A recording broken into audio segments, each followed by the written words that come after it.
ఎప్పటికప్పుడు తాజా వార్తలను అందిస్తున్న PVR TV9 న్యూస్ కు స్వాగతం. మోడీ ప్రభుత్వం తీసుకొచ్చిన 4 లేబర్ కోడ్స్ రద్దయ్యే వరకు పోరాటం కొనసాగిస్తామని IFTU రాష్ట్ర అధ్యక్షులు ఐ కృష్ణ తెలిపారు. ఫిబ్రవరి 12న జరగనున్న దేశవ్యాప్త సమ్మెలో గని కార్మికులు తప్పనిసరిగా పాల్గొనాలని ఆయన పిలుపునిచ్చారు. సింగరేణి కార్మిక సంఘాల జాయింట్ యాక్షన్ కమిటీ ఆధ్వర్యంలో GDK11 ఇంక్లైన్ లో జరిగిన గేట్ మీటింగ్ లో పలు కార్మిక సంఘాల నాయకులు పాల్గొన్నారు. కార్మికుల హక్కుల కోసం ఐక్యంగా పోరాడాలని నేతలు స్పష్టం చేశారు. ప్రధానమైనటువంటి ఎజెండా అయినటువంటి కొత్తగా మోడీ ప్రభుత్వం తీసుకొచ్చినటువంటి 4 లేబర్ కోడ్స్ కు వ్యతిరేకంగా భారతదేశం మొత్తంగా రేపు ఏప్రిల్ 1 నుంచి అమలవుతున్నటువంటి ఈ 4 కోడ్లకు వ్యతిరేకంగా దేశంలో ఉన్నటువంటి బీజేపీ అనుకూల భారతీయ మజ్దూర్ సంఘ్ తప్ప దేశంలో ఉన్నటువంటి జాతీయ సంఘాలు, ప్రగతిశీల సంఘాలు, విప్లవ సంఘాలు, ఇతర సంయుక్త కిసాన్ మోర్చా, రైతు సంఘాలు, పెద్ద ఎత్తున ప్రజలు ఈ సమ్మెను బలపరుస్తున్నారు.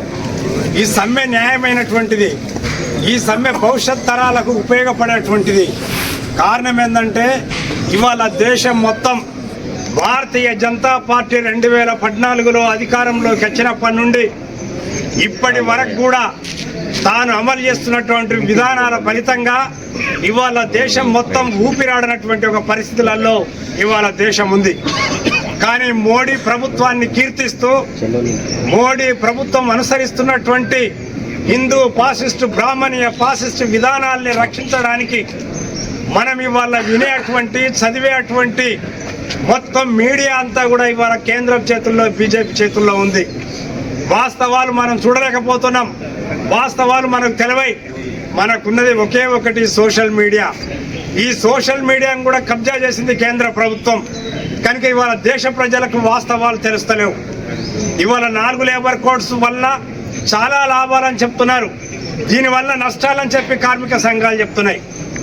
ఎట్లా నష్టాలో మేము చెప్తున్నాం, ఎట్లా లాభాలో వాడు చెప్తున్నాడు. ఆలోచించాల్సింది మీరు. ఎందుకంటే ఇవాళ మనం అనుభవిస్తున్నటువంటి చట్టాలు మనం ఎవరం ముట్టలే. ఆ చట్టాలు జరిగినప్పుడు మనం ఎవరం లేం. బ్రిటిష్ వాడి కాలంలోనే మనకు కార్మిక సంఘాలు ప్రారంభమైనాయి.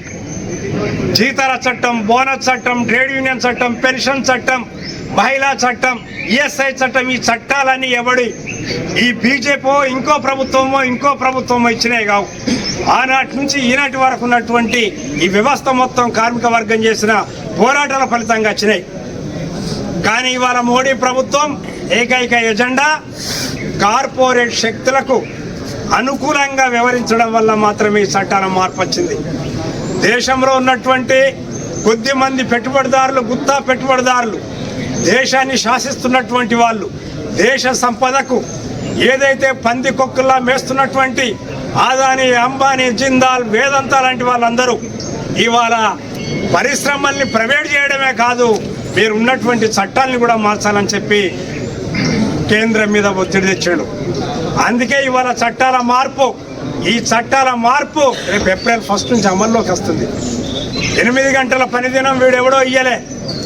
నాడు 18వ శతాబ్దంలోనే మనం 86లోనే తెచ్చుకున్నాం.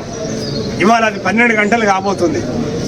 300 మంది పనిచేసే దగ్గరనే కానీ చెప్పి భవిష్యత్తులోనైనా సరే కార్మిక సంఘాలు ఎప్పుడు నిరవధిక సమ్మెలకు పిలుపునిచ్చినా మనం సిద్ధంగా ఉండాలి.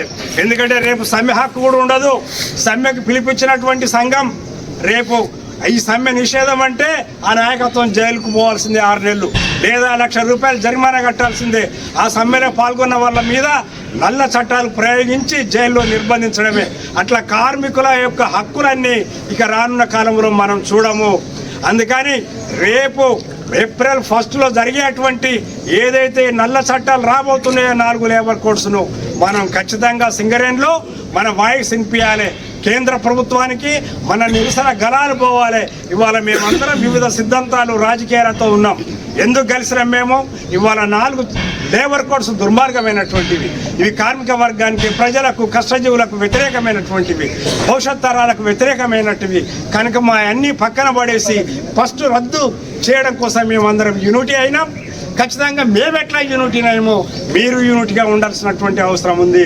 ఖచ్చితంగా ఈ మోడీ ప్రభుత్వం తీసుకొచ్చినటువంటి ఈ 4 లేబర్ కోడ్స్లు అద్దెంత వరకు కూడా జాతీయ సంఘాలు, ప్రగతిశీల సంఘాలు, మన కార్మిక సంఘాలు ఇచ్చిన ప్రతి పిలుపులో మనం అందరం పాల్గొందాం, విజయవంతం చేద్దామని చెప్పి జేఏసీ పక్షాన IFT తరఫున మీ అందరికీ కూడా నేను అభినందనలు తెలియజేస్తూ సెలవు.